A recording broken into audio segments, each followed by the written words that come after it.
Hello and welcome back to a brand new episode of the Couch Brotato Podcast. This week, we're doing the holiday classic, Planes, Trains, and Automobiles. Before we get into that episode, though, I just wanted to take a quick moment to acknowledge the passing of a dear friend and a fellow podcaster, Jerry Paulley. He was the host of the Hillbilly Horror Stories podcast. He was the guy that helped me create this show. I had no idea what I was doing when I decided to do this show in October 2020. Had no idea what kind of equipment to buy.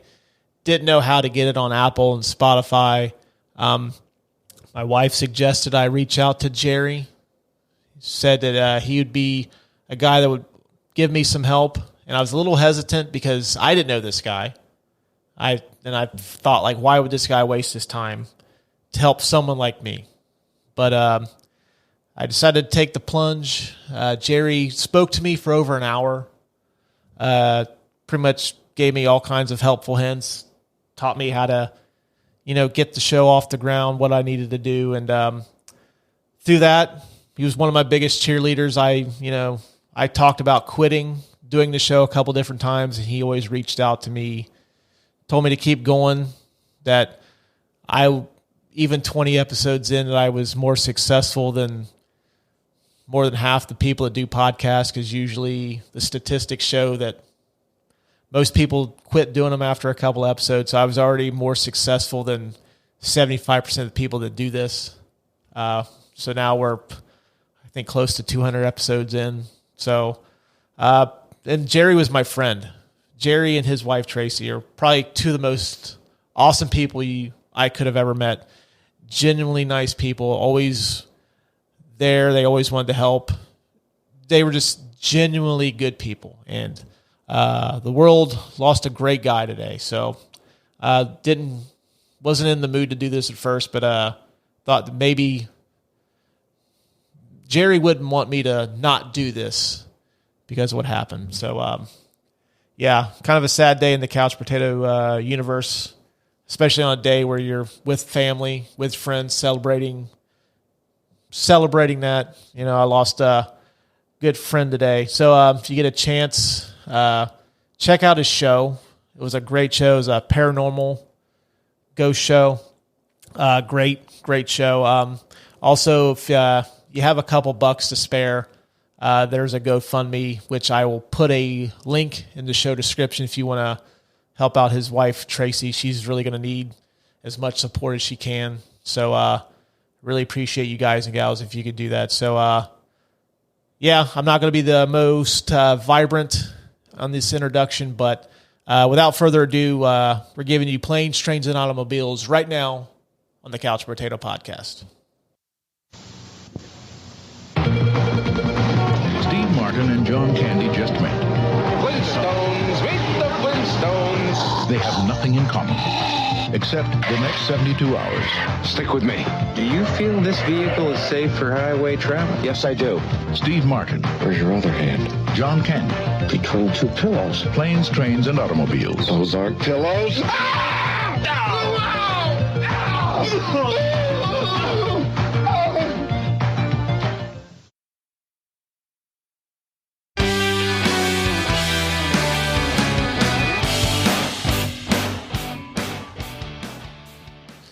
All right. Hello, everyone. Welcome back to another episode of the Couch Brotato Podcast.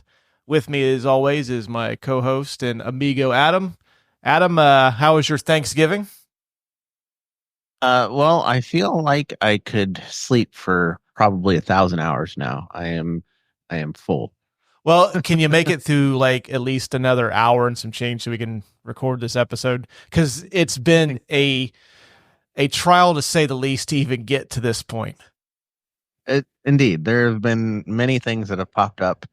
You might say that it is apropos to the theme of the movie. We're trying to get to an endpoint, and we can't seem to get there. Oh, dude, that's a perfect way to summarize like what we're doing. Yeah, it's been like we're trying to get home from New York. We're in New York. We're trying to get home to Chicago for Thanksgiving. And just one thing after another happens. Yeah. But we're here now. We are here. We are doing this on Thanksgiving night, so we're going to get this out as soon as we're done. We were going to do Back to the Future Part 2, but things kind of got in the way, so we figured what would be a better way to kind of cap off the holiday week than to do an absolute classic. I think it's pretty much like the King of the Mountain in terms of Thanksgiving movies, because there's really not a whole lot. There isn't, no. But we're doing Planes, Trains, and Automobiles today, the classic comedy from 1987. What was your first memory of seeing this hilarious holiday film? This one I saw on TV first.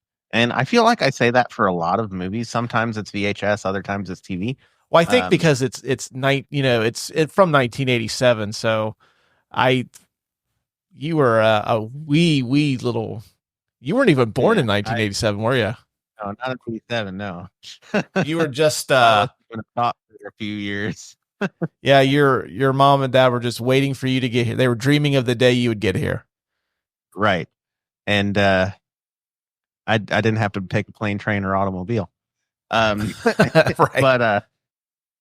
But yeah, no, it was on TV. I did not get the infamous scene that makes this film R-rated in that TV version, but well, I got an edited version of it, I guess. But it is a fantastic movie. I watch it, every now and then. It had been probably 5 years since I've watched it this last time. I've probably only seen it a handful of times, so maybe like I'd say like 6 or 7 times, and it's usually around Thanksgiving, which very very festive movie for us to pick this holiday season. Once again, like a lot of the movies from the 80s, it was on HBO and Showtime all the time. I don't think I ever sat and watched it in its entirety until I got much older, because I'd always piece together, like I'd catch it on, like, oh, I'll sit and watch like the scene where they bunk up at the Braidwood Inn, or the car rental scene, or when they're the train ride or whatever. I always catch like a scene or two, and I'll sit and watch the scene, and then I'll move along. But yeah, I mean, it's pretty much, to me, like around Thanksgiving, like I always seem to I catch some of this on TV, and I catch like portions of The Godfather, because AMC runs The Godfather marathon too. So it's like I always end up watching some of Planes, Trains, and Automobiles every Thanksgiving day. It's kind of like, it's become like the Thanksgiving version of A Christmas Story. Like TBS runs their 24 hours of A Christmas Story.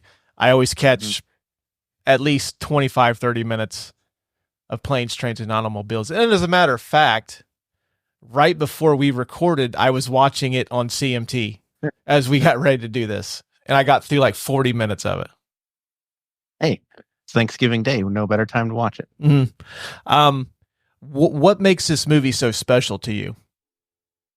Honestly, it's very very Steve Martin. It's one of his movies where he shines, I guess. Although he tends to play the straight man in a lot of things too. Like it seems to me like his character in this reminds me a lot of the dad in Father of the Bride or something like that.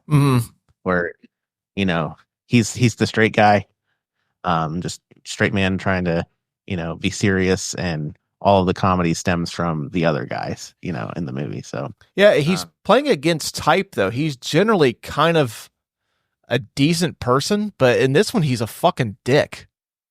Oh no, he is an absolute asshole in this movie. Like no decency. And that monologue that we get from John Candy in the motel, like that's very on point. But yeah, this movie is very good because we get to see Steve Martin become not an asshole. He actually grows as a person in this movie, and it is very heartwarming at the end, where he spoiler alert for anybody who hasn't seen this over 30-year-old movie. 33, right? I think. Yeah, 1987. So yeah, 30. 37. Yep. 37. It's 9:30 at night. I'm not going to be a math whiz at this time of the night. But at the end of the movie, we figure out that he's homeless and his wife has been dead for years. And Steve Martin's like, well, you're coming with me. We're going to have Thanksgiving dinner. So, well, I didn't really have this written down, but it poses a good point. Do you think John Candy is like homeless per se, or do you think he just doesn't go home because his wife, that brings back memories of his wife? Because I've always taken it as he has like a home, like a dwelling to like store his belongings, but he just chooses not to go home because it brings back, like my wife's not there. He might still have it. I don't know. I've always felt like he was the quintessential traveling salesman, where he lived because he has that giant, trunk. We talked about trunks in one of our other podcasts too. He has that giant trunk, and he carries it around everywhere. And that's like his belongings, and he carries the picture of his wife. He sets it up. I feel like all of the motel scenes, he sets up all of the nightstands like he has lived there forever, even though he's only staying there a couple nights. Mm-hmm. So I feel like, he might have a house somewhere, but I don't think so. I think he's, gotten rid of all of that, doesn't want to go back because, he's saddened by it. And now he just travels the, country selling shower curtains. So you think he owns a house, but he doesn't have a home? Right. Yeah, that's kind of what I thought too. Like he just has a place that like he can go to if he needs to grab something, but like he doesn't really have a home anymore. Right. And even then, like he's a traveling shower curtain ring salesman, so getting home is probably a lot of trouble too. Mm-hmm. So. Yeah, I mean, for me, I think this movie just works because like you said, like just Steve Martin and John Candy just have impeccable chemistry together. Yeah. And I think like Steve Martin just being such an asshole in this, like he kind of plays like the villain per se, because realistically, if you should look at John Candy as like the person you don't like. He's kind of annoying. He talks too much. He is a slob. He is always around. He should be the person that you are annoyed by, but very early in the movie, just that hotel scene where Steve Martin goes off on him, you kind of like you kind of root for him, and you just love the character for the rest of the way. Yeah. And to me, that's what makes this movie so special. And I think it's what makes it such a timeless classic. It's just the chemistry between the two. And plus you get very interesting characters peppered in, but I think it's just Candy and Martin together, like easily one of the best duos of the 1980s. Agreed. Yeah. But yeah, such a great movie. If you haven't seen it, I highly recommend checking it out now. And as a matter of fact, we're going to go ahead and roll into the tail of the tape so we can give you all the facts you need to let you know whether this is suitable for the kiddos, where you can watch it at, etc., etc. Tail of the tape, Planes, Trains, and Automobiles is rated R.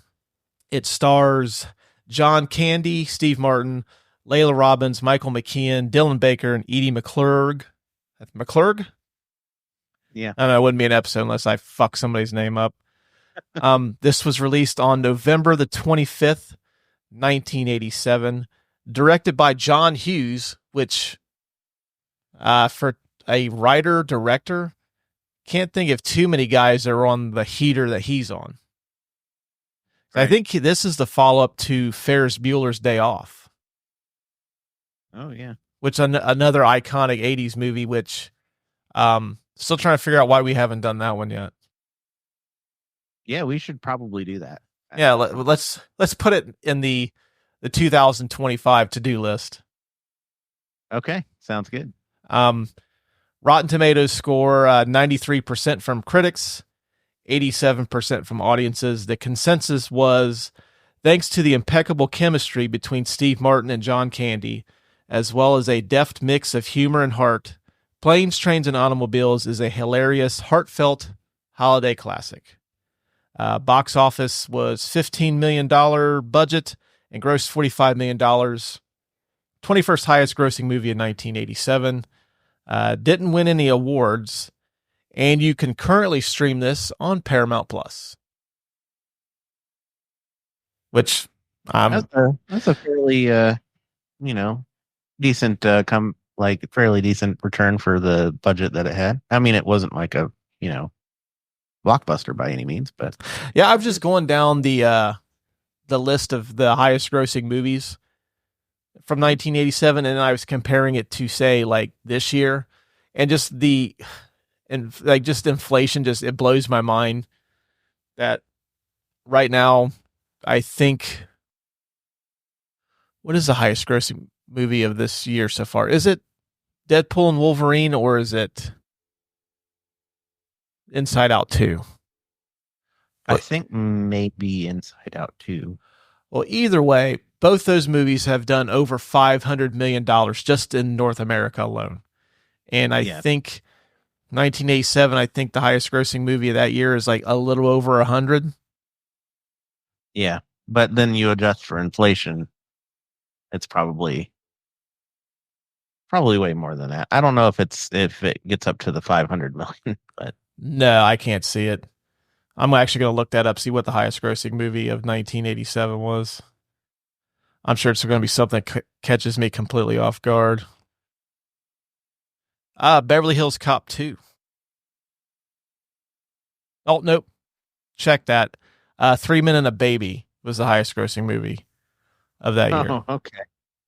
All Yeah, right. Box Office Mojo does something weird where it basically, you can either do like movies that were released in that year or like movies that were out in theaters at that time. So like say a movie comes out in like December, they count it for like that year and then the following year too. It's kind of weird. Okay. But yeah, huge, still a pretty modest hit. But I mean, it's probably made that budget back tenfold from DVD, VHS, Blu-ray, and the fact that it's on TV pretty much all the time, especially this time of the year. $100 million in 1987 is around $277.5 million in 2024. Okay.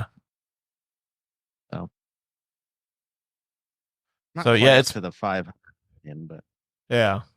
What would $45 million be in today's numbers? Let's see. Since you're over there mathing. Since I'm mathing, I'll do it really quick here. Let's see, 45 million. The number that I would love to have. All right, go. Be about 124,919,000. Okay, so yeah, that'd be a pretty big hit. Yeah, I think so. I mean, of course, the budget would be more too, but still, though, I think low budget films are pretty high budget compared to 1987. Yeah. Well, I mean, I'm sure most of that budget went to just Candy and Martin because they're essentially, it's them and then it's like a bunch of supporting players.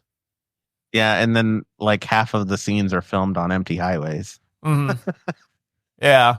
Or I just noticed it kind of, some of that stuff really stands out in like the modern era with like high def and 4K that you could tell like some of the driving scenes were done like on a green screen. Yeah.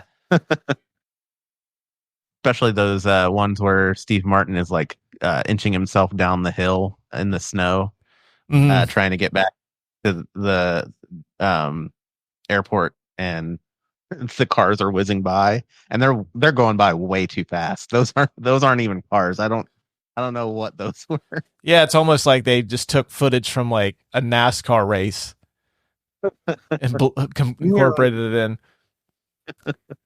All right. Did you know these are some fun and interesting tidbits about the production and behind the scenes making of the movie? John Hughes originally wanted Tom Hanks for the role of Neil Page and John Travolta for the role of Del Griffin. I don't know if that works. I think that doesn't work. I honestly I don't think so either, because I think maybe for 1987 Hanks may have been able to do it because he hasn't cultivated that America's dad personality that he has now, or some people, which it's disgusting to read that he has this reputation as a pedophile, which I've never understood. I don't get it either. But yeah, it just the QAnon crazies. That's all I'm chalking it up to. But Hanks couldn't do it because he was shooting big, and Paramount didn't want John Travolta because at the time Travolta was in this midst of this huge box office slump. Oh, which 2 years later, he was in Look Who's Talking, which was a huge hit. Yeah. Yeah, I don't know if you remember that, but that thing had like a pop culture moment for like a couple of months. Oh no, I remember it. I like. Now, don't get me wrong. I was small at the time, but I remember like my mother and my grandmother and everybody talking about that movie because they like John Travolta. Yeah, yeah. He had a little mini renaissance, and then he managed to dig himself back into a hole because he essentially was doing more crap and Look Who's Talking sequels, and then he had the big comeback with Pulp Fiction. Yeah, which he eventually squandered that too.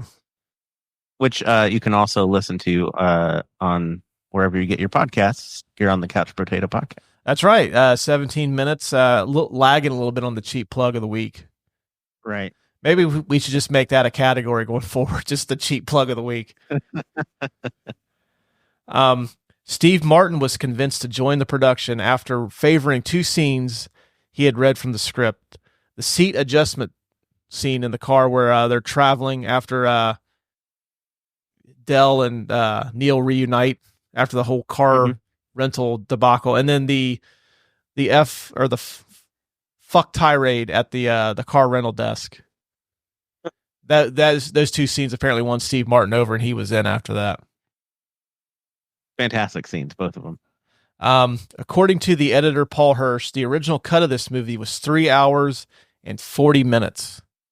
That is ridiculous because I think it's like what, an hour and 25? It's like it's a little close to it's about an hour and a half. Okay. Which that's great. Man, you know what? It makes you yearn for like the movies from the 80s because we just got done doing The Naked Gun. That was an hour and 25 minutes. This is about an hour and 30 minutes. Perfect length for a comedy. You don't need to make comedies that are 2 hours and 20 minutes.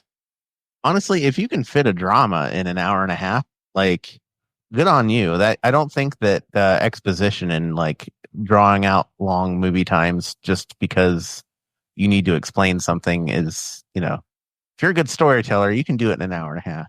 Well, I think a lot of it with comedies now, like especially, I think that the 2 hour comedy really became a thing during the Apatow explosion in the 2000s, and I think that's just one of those things where he just let these guys just improvise and just let them cook, and like it was too funny to not leave it in the movie. You know what I mean? Yeah, and that works.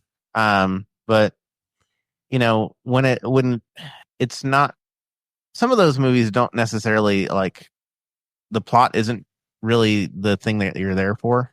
Yeah, and something like Planes, Trains, and Automobiles, the plot is what drives the movie. There's no comedy. The comedy is like drawn out from the actual story. Well, I think John Hughes too was really more like he just wanted to make the leanest movie he possibly could. Because I don't really, I could be wrong, but I don't think Hughes really had a movie that was 2 hours long. Yeah, I don't think so. Because I mean, you look like I think Ferris Bueller's about an hour and 30, hour and 40 minutes. Breakfast Club is about the same running time. He wrote Home Alone. Home Alone's like an hour and 35, hour and 40 minutes. Yeah. So I don't recall him ever doing anything super long like that.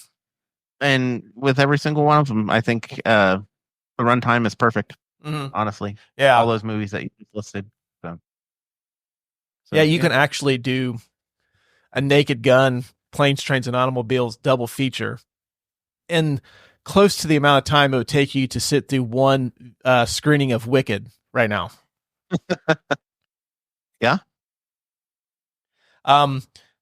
Hughes got this edited down to 2 hours, but apparently test audiences thought it was still a little too long. So then he trimmed it down to 1 hour and 33 minutes. Okay. There is apparently a 2-hour version of this movie in existence, but no one knows where it's at. I would like to get a copy of that movie. Yeah, I mean, John Hughes passed away, was it 2017? Something like that. Yeah, it wasn't that long ago. So I'm sure he's probably the only one that knows where it's at, which sad that I'll probably never see the light of day. Somebody get that to the Film Preservation Institute. Yeah, it needs to be seen. And I'm actually surprised that Paramount didn't make that, try to get that, at least shoehorn it into some special edition DVD back when that was a thing when they would release these 2 and 3 hour or 2 and 3 disc sets of classic movies.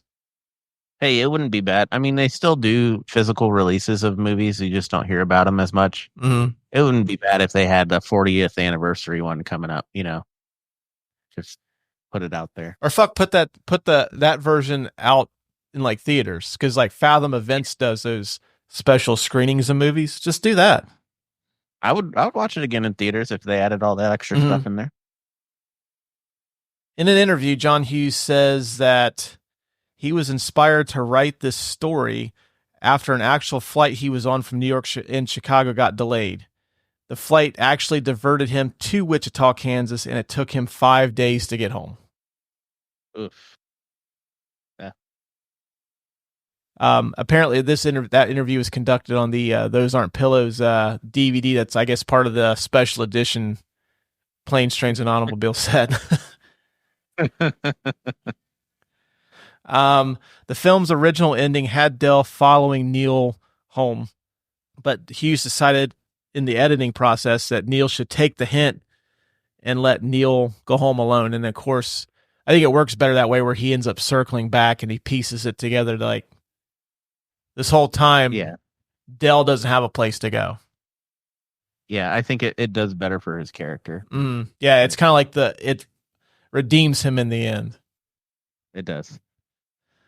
She's Having a Baby, a film written and directed by Hughes that was released a mere 3 months later in February of '88, is playing in the background when Neal's wife is kind of falling asleep in bed. Oh, I didn't know that. Okay. Yeah, there's an argument between the Kevin Bacon and Elizabeth McGovern character, and that scene's playing on the TV when she's falling asleep in bed. I don't know if you've seen She's Having a Baby, but not John Hughes' finest work. No, I have not seen it. I've seen it one time, and that's plenty for me. Okay, all right. I did have the reason this movie is rated R, but you have it as well, so I'll let you save that one. Okay. The last one that I got, and this kind of ties into one of the biggest box office hits of this year. The rental car from this movie appears in Deadpool and Wolverine. Oh, really? Yep. It's in the abandoned desert. Oh, okay. Yeah, I guess Ryan Reynolds is a huge fan of this movie. And apparently this movie and John Candy specifically are a huge inspiration to Ryan Reynolds. He basically got into acting because of John Candy and Planes, Trains, and Automobiles. So Planes, Trains, and Automobiles is in the MCU. Yeah. Yep. It's canon now. Yep. So look out when they do the eventual remake, which I read has been in they've tried to do it twice. Oh, really? Yeah, one I know had Will Smith and Kevin Hart, and there was another one that was talked about in the late '90s, early 2000s. But leave it alone. Will Smith, you don't need to remake this movie. Will Smith and Kevin Hart would have good chemistry together, but I don't think that they need to remake the movie for them to have a good movie together. Make a new movie. Yeah. Well, I mean, I honestly, I think right now Will Smith just needs to rehab his career by just making the Bad Boys movies. Yeah. Just like you're not quite far along enough yet from the slapping incident to like do something like this. Just keep making Bad Boys movies. I'll keep going to see them. That's all you need to do right now. That was even referenced in Deadpool and Wolverine too. So, what kind of fun facts did you have? Along with what you were saying about the longer runtime, there's a lot of scenes that are on the televised version that aren't in the theatrical version. So if you manage to catch this on TV, you might be treated to some like scenes that are in the TV version that aren't actually in the theatrical version that you might get on Paramount Plus. There's a scene in the theatrical version where Adele and Neal are having dinner on a plane. And then the scene ends with a long-haired passenger in front of Neal. And his or her hair cascades down to his brownie, completely covering it. And then after, Neal doesn't want the brownie anymore, Adele finishes it through the hair. Like he fishes through the hair to retrieve it and eats it. A lot of the scenes in this movie, like I said before, probably contributed to the lower cost. Were filmed on an unopened stretch of U.S. Highway 219 that runs between Buffalo and Springville, New York. Definitely want to film those scenes on an unopened stretch, really, because they spent a lot of time in the middle of the road. When I was watching those scenes, like I got anxious, like, come on, hurry up. It's a highway. They're going fast. But, I was actually talking about this movie to my sister before we started this podcast, and she's like, "Oh, I can't watch that movie." I'm like, "Why?" She's like, "Oh, it just messes with my anxiety too bad. Like they can never get back to where they need to go. So it's just like, and there's always something wrong." I'm like, it's the part of the movie that's the best. Now, this movie, I will say, the scene it's not like the same thing, and I've never driven on the wrong side of the road. Knock on wood. Yeah. But when they're going down the wrong side of the road and they end up splitting the two semi trucks, anytime I am traveling on a 3-lane highway and I'm in between two semi trucks, I always kind of like peel back because I don't want to be in the middle of them for that reason. That scene always reminds me of the scene in Christmas Vacation where they're getting the tree. Oh, and then he ends up like underneath. Oh, dude. That scene still to this day, like I also cringe at that. Like, oh man, I would have shit my fucking pants. The fictional name of the railroad that they're riding is Contrack. It's actually a combination of Conrail and Amtrak. So, they probably couldn't get the rights to use the actual railroad names, so they squished them together. So there was actually a plan to compose a theme for the film. Elton John and lyricist Gary Osborne were actually commissioned to compose a theme song for the film. And they had it nearly completed. Just 2 days before they were going to record it, Paramount Pictures issued a last-minute demand that the original song master become property of the studio. And, the Elton's record company was like, no. It's his. And so under the contractual obligation, they just decided not to go forward with it. And so they used Every Time You Go Away as the movie's theme song instead. Mm-hmm. Elton John's original theme song was actually never recorded because, it went south 2 days before they recorded. Wow. Never saw the light of day. That's kind of strange. You figure if it's a good enough song to feature in a movie, if they're that confident in it, why not release the song on an album? Right. Yeah. And I mean, it doesn't have to be about planes, trains, and automobiles. I'm sure like if Polygram, his record company, were like, no, he needs to, be able to call it his music, then make it your music, Put it on an album. And that brings me to my last fact, which you did mention that you also had. The reason why this movie is rated R is because there are 18 uses of the word fuck or fucking in one scene and it is probably the most fantastic scene, which we'll probably get to later. But every time this movie is on TV, I am very sad that I don't get to see the scene in its entirety. Dude, when I watched it, like literally right before we started recording, it basically CMT didn't like try to church it up and like shoot it from a different angle or dub it. They just basically like muted him whenever he said fuck. I mean, you can read lips clear as day. They just muted it. It's hard. It's hard to get around it. It's hard to dub it. Like you know what he's saying because he enunciates. Sometimes he's just like, the car wasn't fucking there. Like, yeah. Because I actually said to my wife, she was in the living room watching it with me. I'm like, I wonder how they're going to handle this. They did pull a Die Hard too. Right. Mr. Falcon. I want a Falcon car, right? Falcon now. The lady who is kind of annoying that, you know, she's on the phone with her family while she's supposed to be working. Like, come on, lady, get off the phone. There's literally a line of like 10 people behind him. And so I get it. But I don't think he needed to take all his rage out on her. But her comeback at the very end of that scene is great. It's like, oh, you don't have your rental agreement? He's like, no, I threw it away. She's like, oh no. He's like, what? Well, you're fucked. Also, a John Hughes regular. She's in Ferris Bueller's Day Off.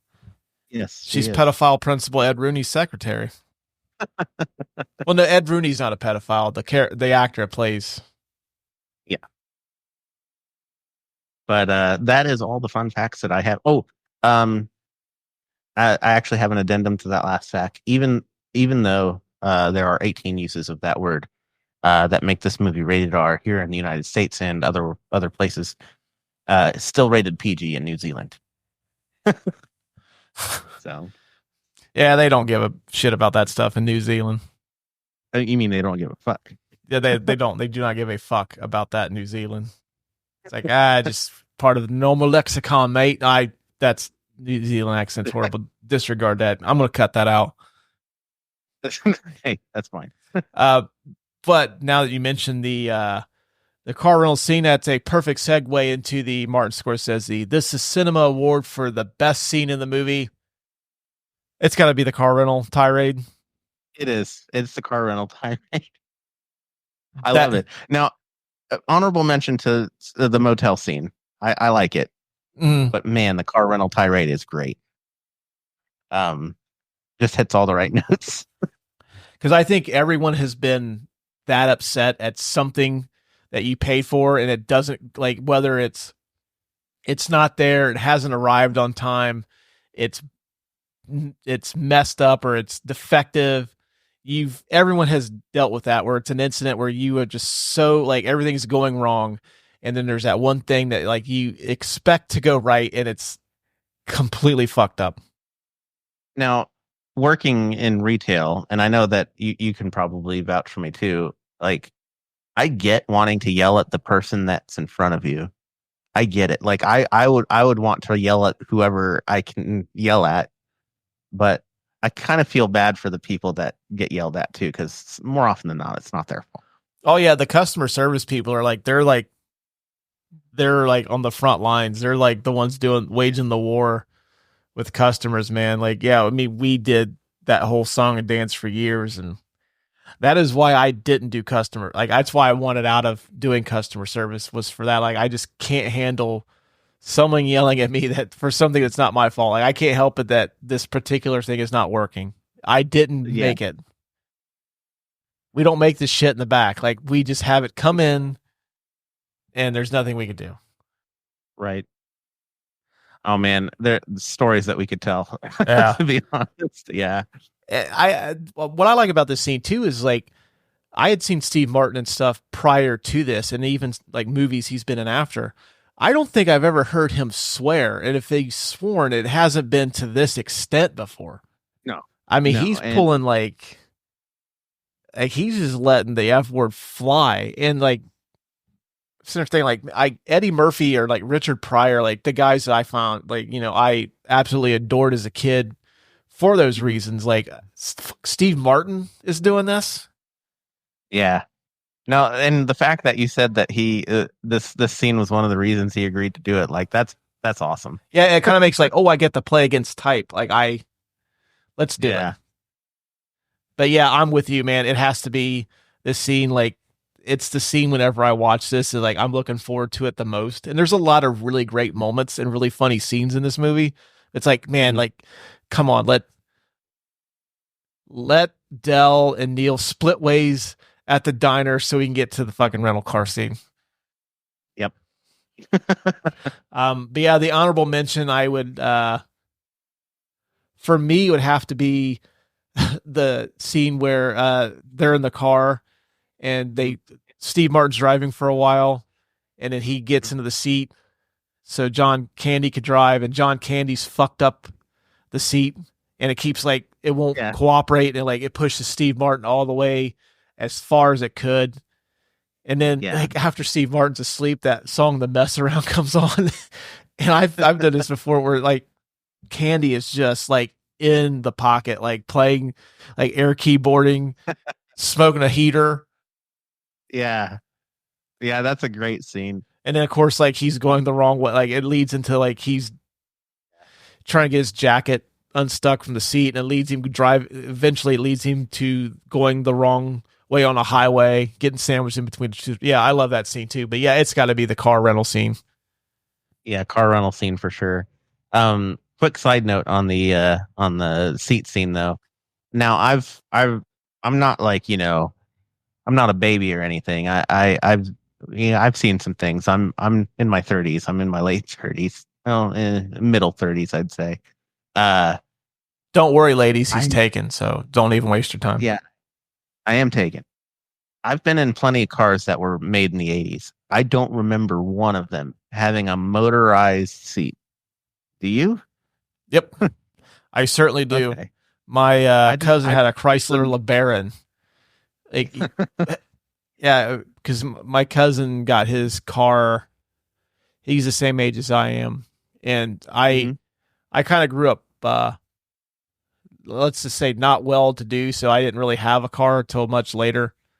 But okay, my cousin had a Chrysler LeBaron, and it was, I think, like an 88 model, and it had like a little switch, and it would just like kind of slowly move your seat forward or back or up and down. Yeah, it just had like a little toggle switch, almost like a light switch, but like real small. Yeah. It didn't sound like that though, did it? Well, but that that sounded like it was some kind of Foley artist going ham. Yeah. I don't know. Maybe I don't think it was quite. I mean, I think they made that, but you'd have to like really be like listening for it. Mm-hmm. I'm sure they did. Maybe it's just hairs. I don't know, but like I don't. Well, also all the cars that I rode around in that were made in the 80s had like the roll down windows, and the seats were all manual. So yeah, I didn't have any of the fancy 80s cars, I guess. Oh, like. Like, when I was a kid, it was always the handle, yeah, the handle and like the little lever, which I still have in my car this day. Like I don't have like motorized seats. Like I still have the old handle that like leans it back. Yeah. So yeah, I still don't know that kind of luxury to this day. Every car I've ever owned has had that. I have motorized windows. I'll give it that. I don't have to crank my window down. But. No, see, I do have I have that too, like the motorized windows.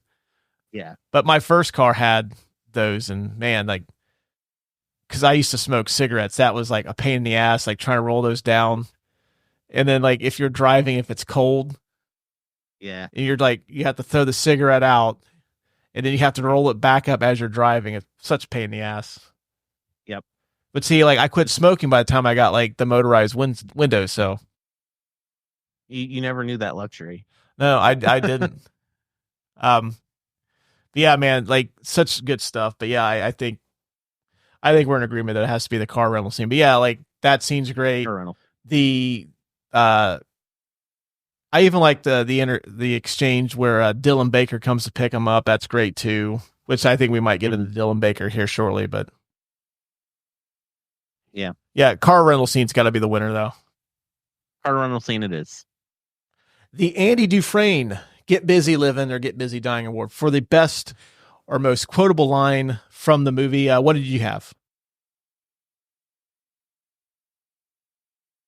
For me, I had Dell's monologue after like Neal just rips into him, because this is where like I think they kind of the role switch of like I don't know I don't want to say the hero and the villain, but you've got like you go from feeling bad for Neal because he's just all he wants to do is get home. Yeah. Which anybody like I would be in the same position. Like I just want to get home, and you feel bad for him, and he's stuck with this annoying guy. And then like that scene, and especially after Dell delivers that monologue, their roles reverse. They do the Bret Hart, Steve Austin WrestleMania 13, the double switch where one comes into that scene as the face, the other one comes into the heel, and then they switch. Yeah, before that, Steve Martin isn't much of a like you can kind of he's frustrated. Yeah, he's frustrated. You kind of empathize with him, and then later on after that monologue, you just like no, he's a jerk, and you kind of side with Dell the entire time. Mm-hmm. I actually had that quote as my most memorable liner quote. Also, reason being, and I don't know why I remember this the most, but I don't even remember what episode it was, but there was an episode of Family Guy where Peter Griffin says this line, and it does the same like shot for shot to zoom in on his face and everything. Like, I like me, my wife likes me, and it just like every time that scene plays, I'm like, man, I should watch Planes, Trains. Yeah. Well, I almost wanted to go with Steve Martin's F-bomb tirade, but we already went into detail on that in the last category. So like, I don't want to like double dip. And plus that scene, especially Candy is fucking amazing in that scene. Like you really like feel fucking sad for him. Like I get it. Like he's a little annoying, but man, you didn't have to rip into him like that. Yeah. So yeah, I mean, I just for Candy alone, and then like, you know, I think it has to be that. But there's a lot of like really memorable stuff in this too. But I think it has to be that. Yeah. Honorable mention. I like it when John Candy mentions that he plays with his balls too much. Like, dude, I had that down originally before I went changed it, because like as a kid, and this is probably an oxymoron because you're supposed to like, if you were a fan of one, you hated the other. But my two favorite players as a kid in the NBA were Magic Johnson and Larry Bird for completely different reasons. And when he says the Larry Bird thing, like I had to laugh. Yeah. So we're going with the Dell's monologue. Yeah, Dell's monologue. Sure. I think so too. This next category, the McLovin for the best supporting or best scene stealing performance. This movie is a pretty much 95% of this movie is Candy and Martin together, and that's it. It's one or the other or both of them. So it's to the point where Michael McKean, who's in the movie for like, I think 2 minutes, is billed fourth. Yeah. He's the say highway patrolman that pulls him over. He's got the fourth billing in this movie, and he's not even in it for like 5 minutes. Right. Yeah. Kind of curious to see who you picked for this. So I didn't really have a good pick for this. I thought about the cab driver, who's played by Larry Hankin, just because I liked his vibe the entire time.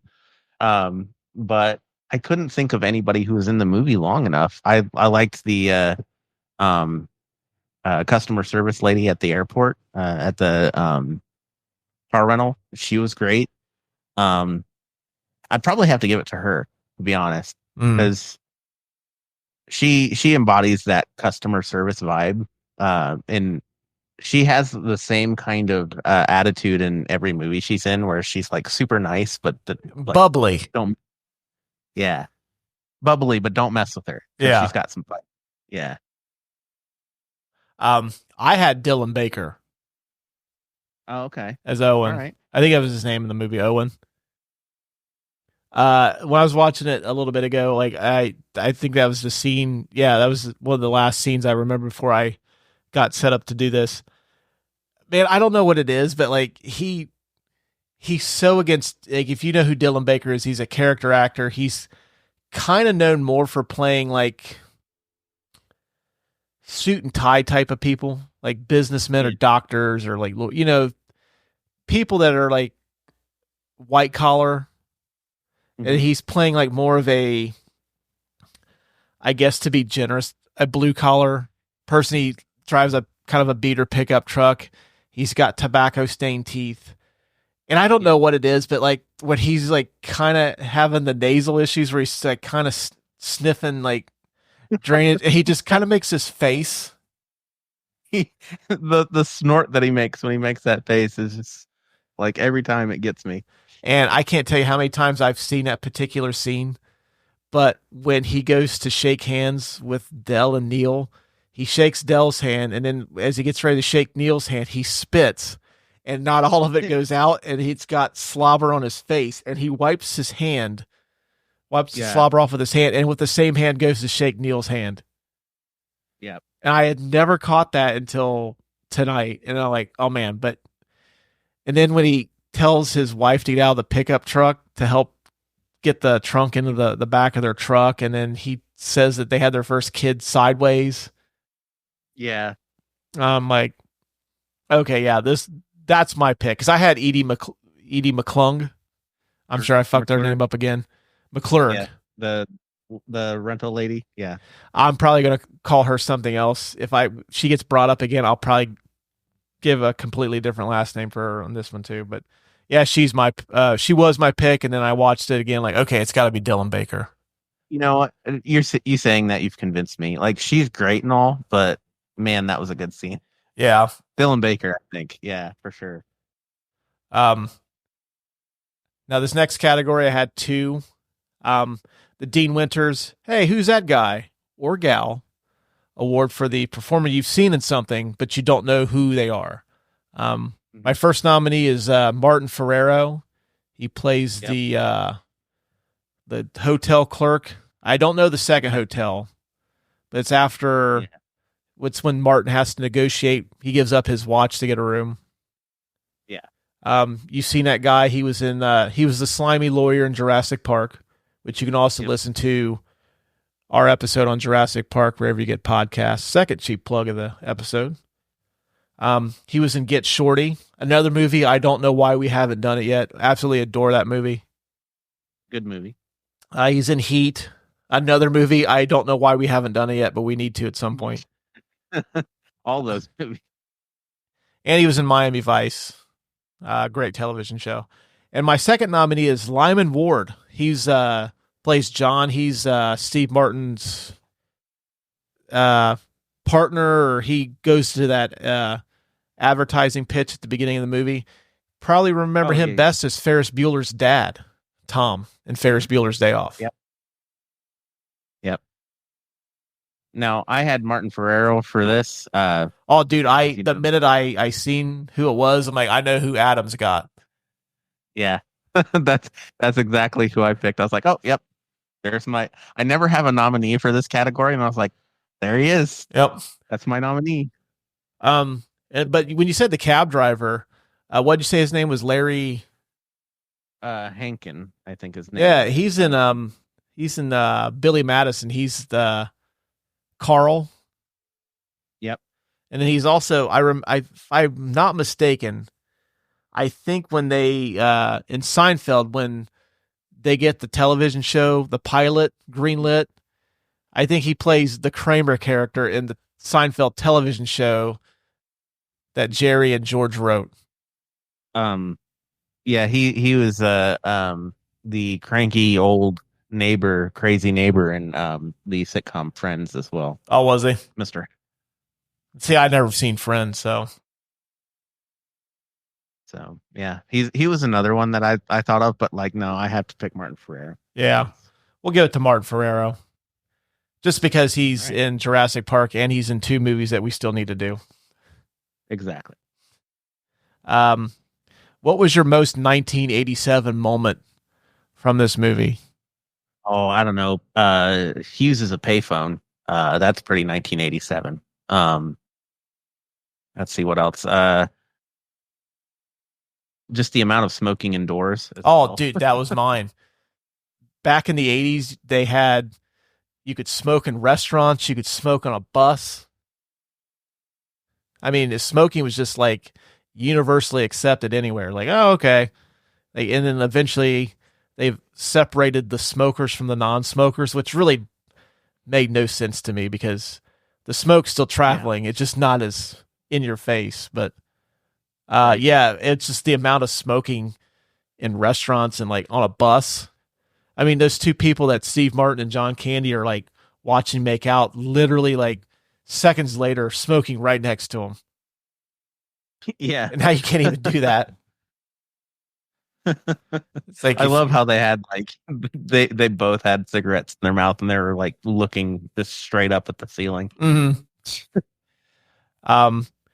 The Indiana Jones that belongs in a museum award for the prop you would most want for your personal collection. For me, it's Dell's trunk. Yeah. It has his name on it. It has where he works. It has to be that. Yeah. Maybe some shower curtain rings to go with it.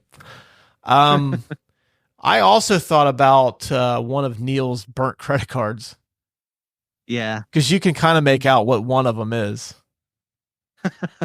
Or his watch. Yeah. Maybe even like heck, I would have the burnt up car in my yard as like, lawn art.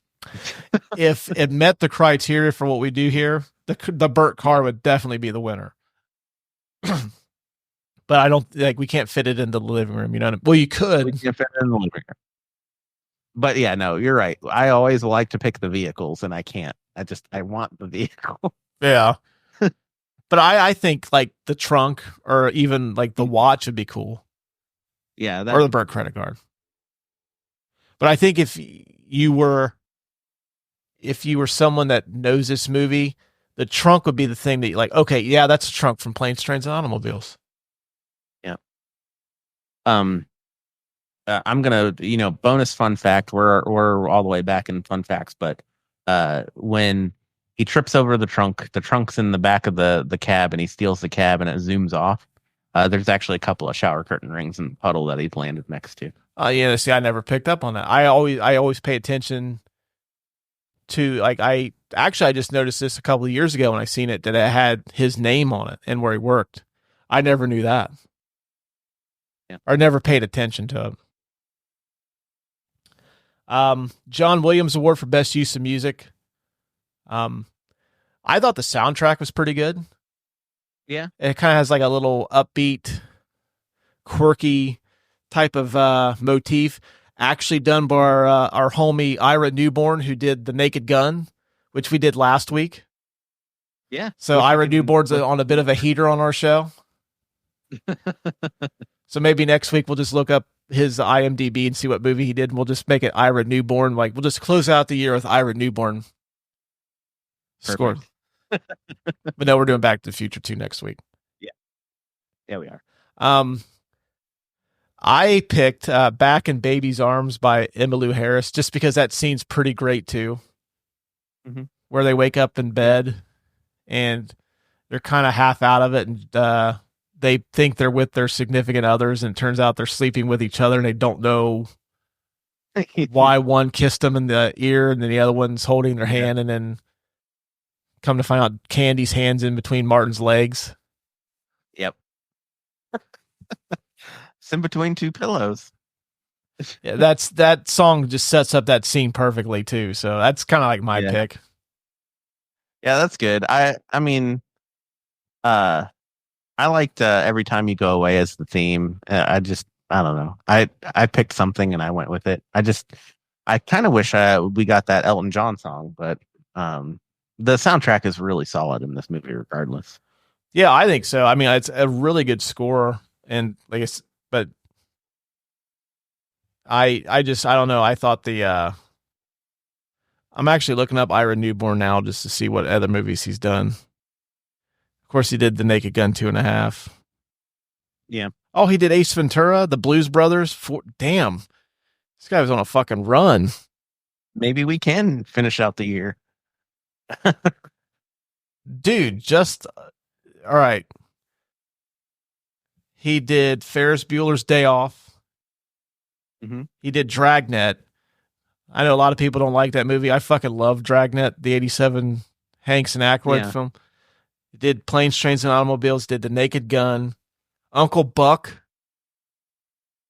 Oh, okay. My Blue Heaven, an underrated Steve Martin movie. He did Ace Ventura, Pet Detective, Mallrats. He did The Jerky Boys. We're never going to do that movie. I hate that movie.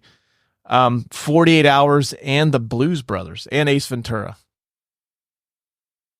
But we've already done Ace Ventura, which you can also hear wherever you get podcasts. That's the third one we've done. We're back at it, man.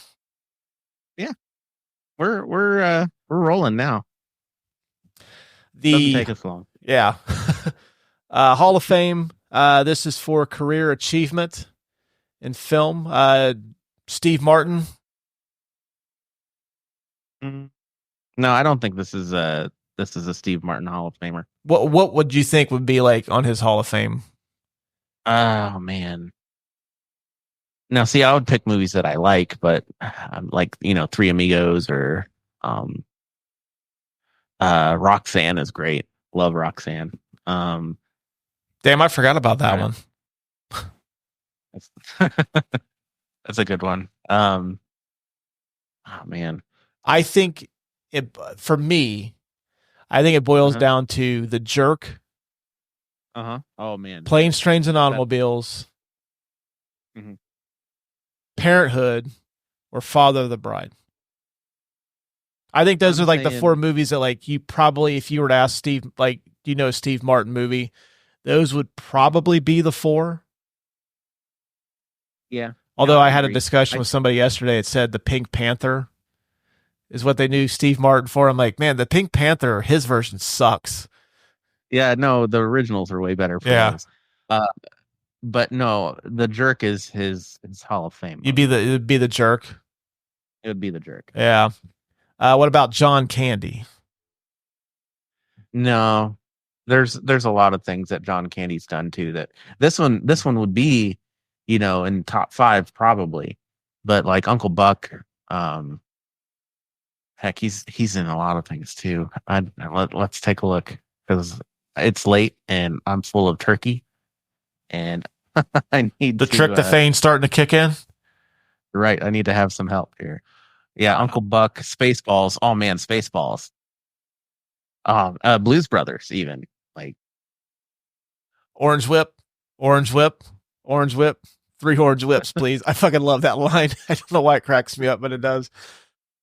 Oh yeah, probably Blues Brothers or Spaceballs. Not Planes, Trains, and not. But like I said, it's still like maybe top 5. I see. For me, I think this. I would put this as his career achievement, because he's like right. I'm trying to think if this kicks off, like he pretty much goes on a nice little run after this, because he does this movie. Is Spaceballs 87 or 88? Let's see. I actually have it pulled up here still. Spaceballs is 87. 87. Okay, well, Spaceballs, Planes, Trains, and Automobiles. Who's Harry Crumb? Which I fucking love that movie. It's actually, that's like, for me, that's probably top 3 favorite Candy movie of all time. The Great Outdoors, where he plays more of the straight man in that. Yeah, then Uncle Buck. So, I mean, he has a nice little run there, but I think this movie would be his Hall of Fame, simply because, like, it's constantly on TV. Okay. No, yeah, you're right. Like I think so. And I mean, like I most was people are like putting it gonna in the when they top flip 5. over and they see like even a little bit of this, like, oh, this is the Thanksgiving movie. Yeah. See, when I think of John Candy though, like, and this might just be me. It might be my bias. I don't know. Like I said, I haven't gotten to see Planes, Trains, and Automobiles in quite some time. Watched it every now and then though. Uh, I when I think of John Candy, I think of Blues Brothers, Spaceballs, Uncle Buck. Like that's the first 3 movies that come into my head. So yeah, but I Planes, think Trains, and I Automobiles, think the strongest contender to knock Planes, Trains, and Automobiles off would be Mhm. Uncle Buck. Yeah. No, you're right. Because I mean, like, But I forgot he was even in the Blues Brothers until you said that. Like, fuck, he is in the Blues Brothers. I completely well, forgot he's about also that. in Home Alone. He's also in Home Alone, but I'm not gonna pick that movie because he's in it for like 10 minutes. So Hey, the Kenosha Kickers. What about John Hughes? no, John Hughes has Ferris Bueller's Day Off, I think. Breakfast Club's great too, but He also wrote Home yeah, no, Alone. yeah, Home Alone. This one is definitely great. Don't get me wrong, and like you said, it's a holiday classic. Like it's probably the only Thanksgiving movie that you can really like think of as the go-to Thanksgiving movie.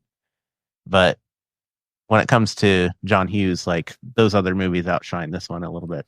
Yeah, I would say it's probably I think the Breakfast Club is probably his most infamous, or like probably the movie he's most known for. Uh, Yeah.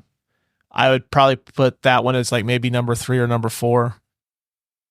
So we've But talked about some things that my wife Jenna doesn't like on this podcast before, like The Princess Bride, uh, which is unheard of, but whatever. inconceivable, even.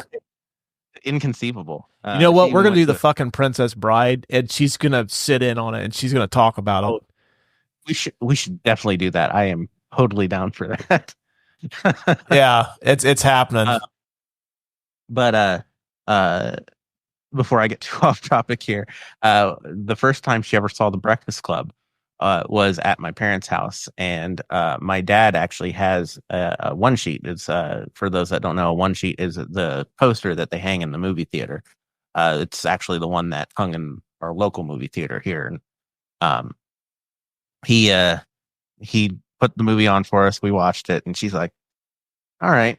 And I was like, "You what? You didn't like it?" She's like, "I mean, it's okay. It's not like, frame it and put it on your wall good." But it's like, really? I think for a movie like that, I think that's a movie. It's like a time capsule for what it is. Yeah. But I think as it gets older, it doesn't resonate quite as well with younger people. Like even for me, like I like The Breakfast Club, but I'm sure like if I were a teenager when that movie come out, it'd probably resonate with me a lot more than it did.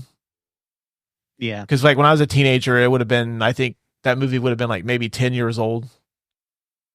So it doesn't Mhm. quite hit the same way as like somebody that is, 15, 16, 17 years old in that time. And your wife Yeah, is I much can. younger than me. So like it's, we're like looking at like 20, 30 years later, probably doesn't hit the same way for her either. So I can see that point of view. Yeah, I can see it, but I liked it when I first saw it. I thought it was really great. I thought it was like, definitely a classic for sure. Oh yeah. But I But, think maybe that's a future like programming, like yeah. special episodes, like we do the Hall of Fame on top of these. Maybe it's like wife reaction episodes where we show them movies that we think are awesome that we know they're not gonna like. Like I had an idea of doing Point Break with Jen, just because like I know she might like it, she may not, I don't know. I know she's like a big Patrick Swayze fan, so she might like it, but she may not like it in the same way that I do. So I'm like, Yeah, I don't know what I would. I don't know what. well, The Princess Bride, that one's happening. That's I've already wrote it. It's written down on my notes section on my phone. 2025, that's happening. We have seen it together though, so she's seen it before, and she has voiced her opinion. She has actually gone to a screening of The Princess Bride with Carrie Elwes and met Carrie Elwes. Did she tell him that it sucked? I don't know what she said to him because we went in separately. They had this rule that there was only one autographed book per person or per group. And we're like, okay, we need to split up. We're not a group anymore. All right, you're going to go in separate than me. We're going to get separate pictures, and then we're going to get separate books, just so that we got two. Yeah. That's so I don't know what she said to him. Although I told him that I really liked his character in Twister. Oh, he's a fucking slime ball now. He's great. Although his southern accent could use some work. Yeah. He was like, "Oh man, it was so much fun filming that movie." Like, he actually took time to talk to me. That's cool. Yeah. Do you think this makes the Hall of Fame for buddy road movies? Yes. Oh God, yes. This is like one of the quintessential buddy road movies. Yeah. Yeah. This is definitely number one, I think. It's definitely in the top 5. I was trying to think of some other movies. Another one that comes to mind that sort of fits the bill is Rat Race, just off the top of my head. Let's see. There's that one with Barbara Streisand, and I can't remember who played opposite her in that. I think Dumb and Dumber has to be on that. Dumb and Dumber, which now I'm not spoiling anything, but that movie, we're doing that in a couple weeks. Yeah. Okay. All right. Yeah. I mean, it came out in 94, so it's hitting an anniversary. We have to do it. We got to do it. Yeah, you're right. Wild Hogs, but that's not good. I'm just looking at a list here. Yeah, I had to look it up too, because I drew a complete blank. I would see Planes, Trains, Midnight Run would kind of fall in that same category, although I don't really say that. It's kind of a buddy road movie. Yeah. It fits the criteria, but it also has the buddy cop thing too. Thelma and Louise definitely would be in there. Yeah. Little Miss Sunshine. Oh yeah, that's another good one too. Due Date is actually pretty funny. Yeah, I like Due Date. Let's see here. They're counting Superbad in this. I don't think that kind of counts. No, I don't think that counts as a road movie though. Yeah. Vacation. I mean that. Oh yeah, National Lampoon's Vacation. Yeah. Oof. I don't know, man. That one's got a. That one's pretty good. I still think Planes, Trains, and Automobiles is the quintessential one because it is about the trip. Yeah. I mean, a vacation is, but it's about the getting there. It's not about the destination. Yeah, I would agree with that. Last one I got, holiday movies. I'm talking about since it's pretty much, it has no contender for Thanksgiving. Although I secretly am a fan of the movie Dutch. With that Neal. It doesn't really, that movie doesn't hold a candle to this one. But holiday movies, so Christmas, Thanksgiving, it's pretty much within a month of each other. So I don't think that this is it gets outshined by Christmas, which is unfortunate because there are so many more Christmas movies than there are Thanksgiving movies. Yeah, but definitely not on top of the hill with the holiday movies. Not a first ballot Hall of Famer, but I think would eventually get in. Yeah, for sure.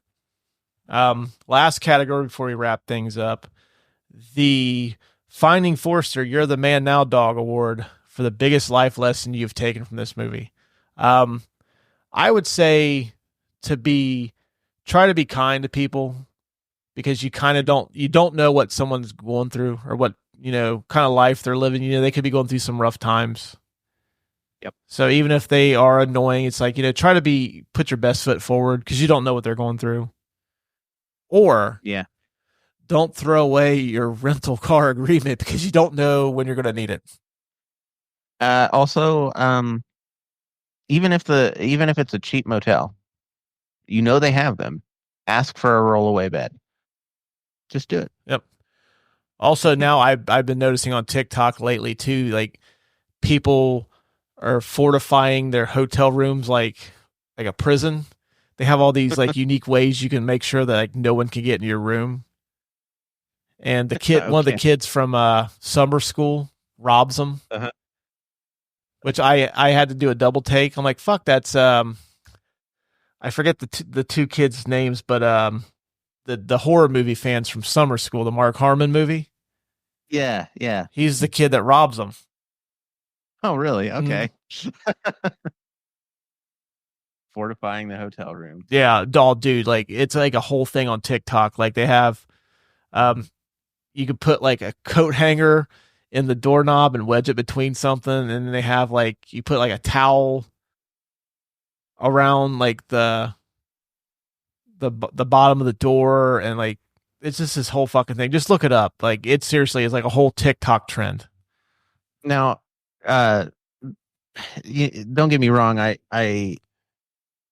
I might be speaking from a privileged point of view, so forgive me if I am. But where are these people staying that they need to fortify their hotel room against whoever's coming in?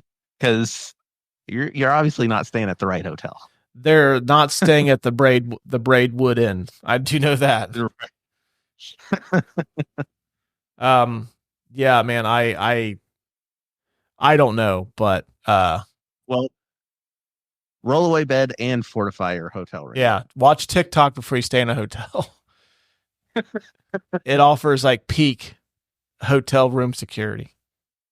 All right, well, that's going to wrap it up for this week's episode. Sorry for the delay, but sometimes life gets into the way of being two working stiffs with a family. Sometimes those obligations kind of have to take precedent over the show, which we love doing for you guys and gals each week. But yeah, sorry for the delay, but we hope this makes up for it. We will be back with a new episode a lot sooner. Yes. Early next week, I would imagine, because we've pretty much got the thing done. We just need to sit down and talk about it.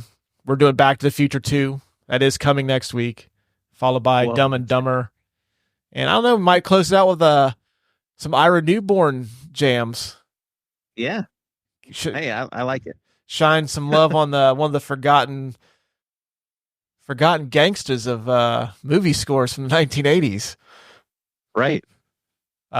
Forgotten like, yeah, that'll just be another category. We've got like wife reactions, the Hall of Fame, and then just call it like just a whole segment called Forgotten Gangsters. Just do like a random movie of like an underappreciated performer, composer, or just a director. We can just roll it like in memoriam from like the Oscars. Yeah, Forgotten Gangsters. Walter Hill's The Warriors.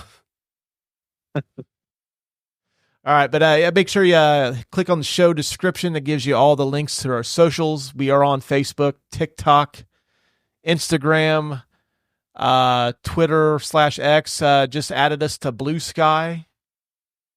Nice. Follow us on that too. If you like what you heard today, please be so kind as to take a brief moment to leave us a 5-star review. We do appreciate it.